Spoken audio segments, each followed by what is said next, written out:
जाए, इस पर क्या कहेंगे? बिल्कुल गलत फैसला है, देश के हित में नहीं है। और हम देश के प्रधानमंत्री इसको इस तरह समझ रहे हैं कि ये कॉन्ट्रैक्ट एम्प्लॉयज़ हैं, कॉन्ट्रैक्ट लेक्चरर्स हैं। देश में आर्मी, नेवी, एयरफोर्स के जो लोग जाते हैं, हमारे सोल्जर्स, वो एक ऑनरेबल प्रोफेशन है। वो किसी की जान लेते हैं या किसी की जान, अपनी जान दे देते हैं।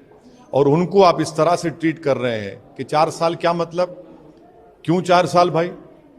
किस लिए कर रहे हैं आप ये गलत फैसला है। ना उसमें ग्रेचुइटी, ना उसमें डियरनेस अलाउंस। आप प्रधानमंत्री बड़ा वादा किए थे 2014 में कि 1 रैंक 1 पेंशन, यहाँ तो यहाँ रैंक है ना यहाँ पे पेंशन है। और 1 लाख से ज्यादा वैकेंसीज हैं हमारे सिपाहियों की। चीन बैठा हमारी जमीन पर, पाकिस्तान से हमको खतरा है। आप इस तरह का गलत हरकत किए हैं, गलत फैसला है। देश के प्रधानमंत्री को फौरन, क्योंकि उनकी गलत फैसले की वजह से आज नौजवान भारत में रोड पर निकल आया है, तो उनका यह काम है कि फौरन, जिस तरह उन्होंने लैंड लॉस को और फार्म लॉस को वापस लिया, देश के प्रधानमंत्री को अपना इस टीओडी का फैसले को वापस लेना पड़ेगा। ये देश के हित में नहीं है, ना आर्मी, नेवी, एयरफोर्स के हित में है ये। सर, इसमें 2 चीजें हैं। एक तो सरकार ने जो एज कि हमने जब 47 में आज़ादी हासिल की थी, हमने एक वादा लिया था, हमने वादा किया था देश के लोगों के, हम गरीबी का खात्मा करेंगे।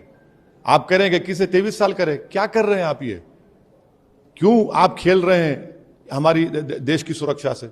आप खेल रहे हैं देश की सुरक्षा से। 4 साल के बाद सुनिए, अगर कोई एमपी होगा 1 दिन का, उसको जिंदगी पर पेंशन मिलेगा। और ये 4 साल के बाद आपके 11 लाख में क्या करेगा बताइए आपको? उसको मेडिकल नहीं मिलेगा। अरे भाई, आर्मी, हमारी देश के जो सिपाही हैं वो एक ऑनरेबल प्रोफेशन है, वो कोई मवाली नहीं है खुदा ना खास्ता। एक ऑनरेबल प्रोफेशन को आप इस तरह ट्रीट कर रहे हैं। देश के प्रधानमंत्री जिम्मेदार हैं जो कुछ देश में हो रहा है, उनको फौरन अपना फैसले को गलत मानकर उसको वापस लेने की जरूरत है। इसमें 2 चीजें हैं। एक तो हत्याएं शुरू हो जाएंगी, और दूसरी चीज सर, देश में जिस तरह से प्रदर्शन हो रहा है, पब्लिक प्रॉपर्टी को नुकसान पहुंचा, कौन जिम्मेदार है? उसका जिम्मेदार देश के प्रधानमंत्री है, उनकी सरकार है। आपके गलत फैसले की वजह से वो नौजवान बच्चे जो 2 साल से तैयारी कर रहे थे, आप उनके फ्यूचर को, उनकी जवानी से खिलवाड़ कर रहे हैं। आप जिम्मेदार हैं। आप मजाक बना दिए उनकी जिंदगी का, तो उनको आप मजबूर किए हैं। उसका कॉज क्या है?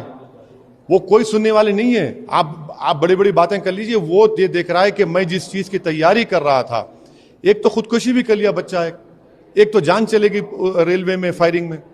तो देश के प्रधानमंत्री गलत फैसला है, उनको इस फैसले को वापस लेना पड़ेगा। देश के युवाओं के लिए, देश की सुरक्षा के लिए उनको ये फैसला वापस लेना पड़ेगा।